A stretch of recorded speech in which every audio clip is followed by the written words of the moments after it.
اس میں یقیناً ایک عبرت ہے، سبق آموزی ہے لِأُولِي الْأَبْصَارِ، لیکن یہ عبرت اور سبق آموزی صرف ان کے لیے ہوتی ہے کہ جو آنکھیں رکھتے ہوں، جن کے اندر جو ہے دیکھنے کی صلاحیت موجود ہو۔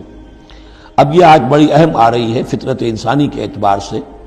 ظاہر بات ہے کہ چونکہ یہاں خاص طور پر میں نے عرض کیا تھا کہ یہود کی طرف ایک جو ہے وہ ایک روح سخن موجود ہے اہل کتاب کی طرف، اور اس واقعے کے اندر تو خاص طور پر جن لوگوں کے اندر کہ یہ دنیا کی محبت زیادہ شدید ہوتی ہے، تو اس کا ایک اثر بتا رہے ہیں کہ یہ واقعتاً اللہ نے فطرت انسانی میں رکھی ہے، اس لیے کہ یہ دنیا جو ہے اسے اللہ نے چلانا ہے، اس کی رونقیں رکھنی ہے جب تک اس کی مرضی ہے، قیامت تک تو اسے آباد رکھنا ہے۔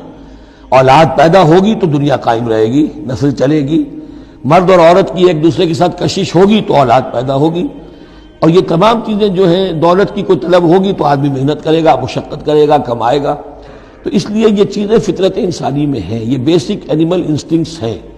بس ضرورت اس بات کی ہوتی ہے کہ ان انسٹنکٹس کو دبا کر رکھا جائے، اللہ کی محبت، اللہ کی شریعت کو اس سے بالا تر رکھا جائے، بس یہ نہیں ہے کہ ان کو ختم کر دیا جائے۔ سیلف اینیہیلیشن اسلام میں نہیں ہے، یہ رہبانیت ہے کہ اپنے نفس کو کچل دو، ختم کر دو، نہیں، سیلف کنٹرول، اپنے آپ کو کنٹرول میں رکھو۔ یہ منہ زور گھوڑا ہے نفس انسانی کا، لیکن جتنا طاقتور گھوڑا ہوگا اتنا ہی آپ کے لیے تیز دوڑنا جو ہے وہ آسان ہوگا، لیکن جتنا منہ زور اور طاقتور گھوڑا ہے اتنا ہی اسے قابو میں رکھنے کی ضرورت بھی ہے، ورنہ اگر اس کے رحم و کرم پر سوار آ گیا تو جہاں چاہے گا پٹخنی دے دے گا۔ تو اس اعتبار سے سیلف کنٹرول ہو، گھوڑا پورا قابو میں ہو۔ البتہ یہ ہے کہ سیلف کو، اپنے نفس کو، اس کو کچل ڈالنا، سیلف اینیہیلیشن، یہ اسلام میں نہیں۔ زُیِّنَ لِلنَّاسِ حُبُّ الشَّهَوَاتِ مِنَ النِّسَاءِ، مزین کر دی گئی ہے لوگوں کے لیے ایک تو محبت جو ہے شہوت کی محبت خواتین کے بارے میں۔ اب دیکھیے یہاں بھی قرآن مجید گویا کہ ایک طرح سے تائید کر رہا ہے فرائڈ کی۔ اس کے نزدیک سب سے پورٹنٹ فیکٹر جو ہے، سب سے پورٹنٹ جو موٹیو ہے انسان کا، وہ سیکس ہے، اور یہاں بھی اللہ تعالیٰ نے سب سے پہلے اسی کا ذکر کیا ہے۔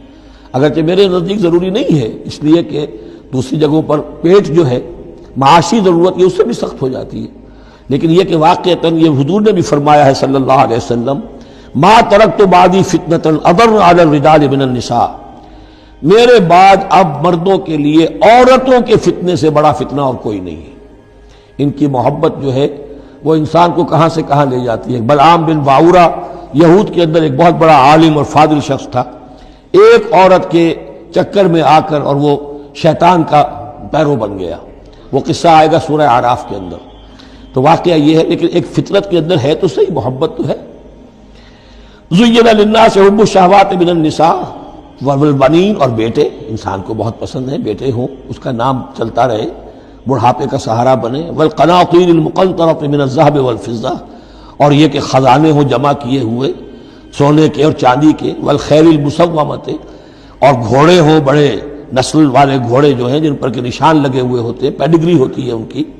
وَالْأَنْعَامِ، اور مویشی ہوں، مال جو ہے پنجاب میں اور سرائکی کے علاقے میں مال کہتے ہی جانوروں کو ہے، ان حیوانات کو ہے مال مویشی۔ وَالْأَنْعَامِ وَالْحَرْثِ، اور کھیتی۔ ذَلِكَ مَتَاعُ الْحَيَاةِ الدُّنْيَا، بس جو نقطہ اعتدال ہے وہ یہ ہے کہ جان لو یہ ساری چیزیں اس دنیا کی زندگی کا ساز و سامان ہے، اس زندگی کے لیے ضروریات کی حد تک ان سے فائدہ اٹھانا، اس میں کوئی بری بات نہیں، لیکن واللہ عندہ حسن المآب، لیکن اللہ کے پاس ہے اچھا لوٹنا۔ وہ جو ہے جو اللہ کے پاس ہے اس کے مقابلے میں یہ کچھ بھی نہیں۔ اگر یہ ایمان بالآخرہ ہے تو پھر تو انسان ان تمام چیزوں کو، اپنے تمام جذبات و میلانات کو ایک حد کے اندر رکھے گا، اس سے آگے نہیں آنے دے گا۔ لیکن اگر ان میں سے کوئی ایک شے بھی اتنی زوردار ہو گئی اس کی محبت کہ آپ کے دل کے اوپر اس کا قبضہ ہو گیا تو بس آپ گئے، اب وہی ند ہے، وہی اب آپ کا معبود ہے، چاہے وہ دولت ہو، چاہے وہ کوئی اور شے ہو، وہ اب آپ کا معبود بن جائے گی۔ قُلْ أُنَبِّئُكُم بِخَيْرٍ مِّن ذَلِكُمْ، ان سے کہیے کہ کیا میں تمہیں بتاؤں کہ ان تمام چیزوں سے بہتر شے کون سی ہے؟ لِلَّذِينَ اتَّقَوْا عِندَ رَبِّهِمْ جَنَّاتٌ تَجْرِی مِن تَحْتِهَا الْأَنْہَارُ خَالِدِینَ فِیہَا، وہ لوگ کہ جو اپنے رب کا تقوی اختیار کرتے رہے۔ تقوی یہی ہے کہ اپنے نفس کا بھی حق ہے دو، اِنَّ لِنَفْسِکَ عَلَیکَ حَقًّا، لیکن ناجائز راستے سے نہیں۔ تمہارے پیٹ کا بھی حق ہے، اس کا ادا کرو، لیکن عقل حلال سے۔ تمہاری اولاد کا تم پر حق ہے، ان لنفسک علیک حقا وان لزوجک علیک حقا وان لزورک علیک حقا، تمہارے ملاقاتی آتے ہیں ان کا بھی تم پر حق ہے، وہ حقوق ادا کرو، لیکن اللہ سے اوپر کسی حق کو فائق نہ کر دینا، بس یہ ہے اصل بات۔ اگر تو یہ اگر حفظ مراتب نہ کنی زندگی، اگر یہ حفظ مراتب نہیں ہوگا تو گویا کہ اب آپ گئے، دین اور دنیا سب گئی۔